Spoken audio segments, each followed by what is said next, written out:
When these video games were new, they were amazing. They offered state-of-the-art graphics and features, and were some of the top-selling games of their time. Now they're virtually unplayable. Hi, I'm Jacob from Gaming Buzz, and today we are counting down our list for the top 10 video games that really show their age.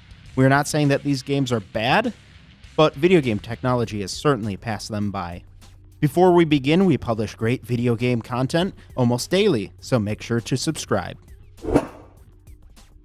Our 10th position goes to the Coast to Coast racing game originally released for arcades in 1994.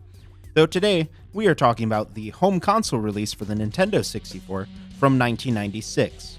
This racer received mixed to positive reviews at the time, with opinions only getting worse over time due to dodgy physics and extreme poppin'.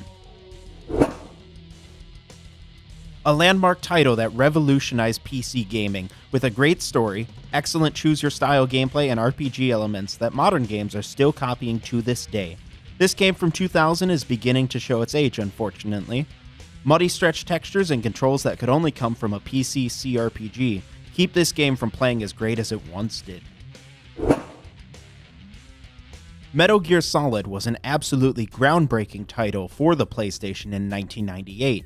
Unfortunately, its complex cutscenes and polygonal graphics have not aged well. Just look at it.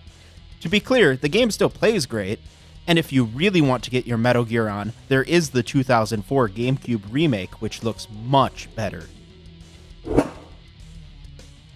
Very limited save points, a password system, ridiculous challenge? What is this, a game from 1996? Oh yeah. Luckily, Activision released a full remake of Crash Bandicoot in the Crash N. Sane Trilogy that fixes most of the game's problems. Check out our Let's Play of the N. Sane Trilogy in the description below. Virtua Fighter was the first fully 3D arcade fighting game, and it shows. Even the more advanced Saturn and arcade versions are nearly unplayable due to the terrible blocky graphics and abysmal game speed and frame rate. The one saving grace for them? At least they aren't the 32X version. A pivotal and controversial title, Grand Theft Auto 3 set the stage for many great sandbox games to come. But going back to it can be pretty jarring.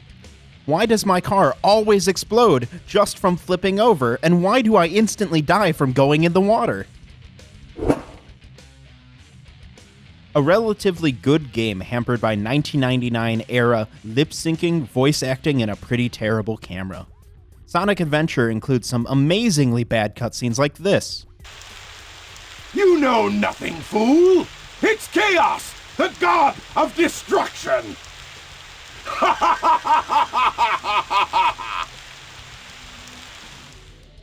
And, of course, this. What?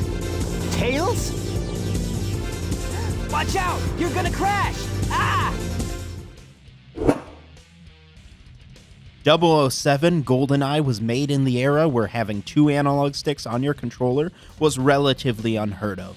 Since the game only had access to one analog stick, the controls feel terrible to play nowadays. Just stick to some Halo or the fan-made PC remake instead. Ah, the 90s. When you could sell an action platformer with a poor frame rate and tank controls of all things by making the main protagonist a woman with two big, beautiful, guns.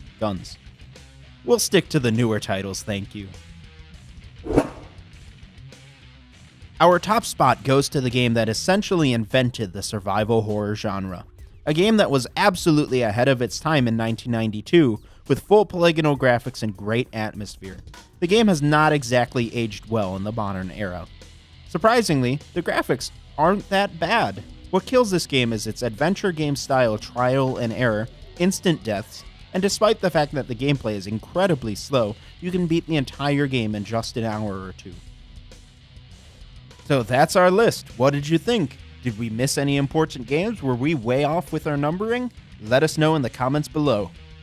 If there's a topic for a top 10 list you would like us to cover in the future, let us know. Also, don't forget to subscribe.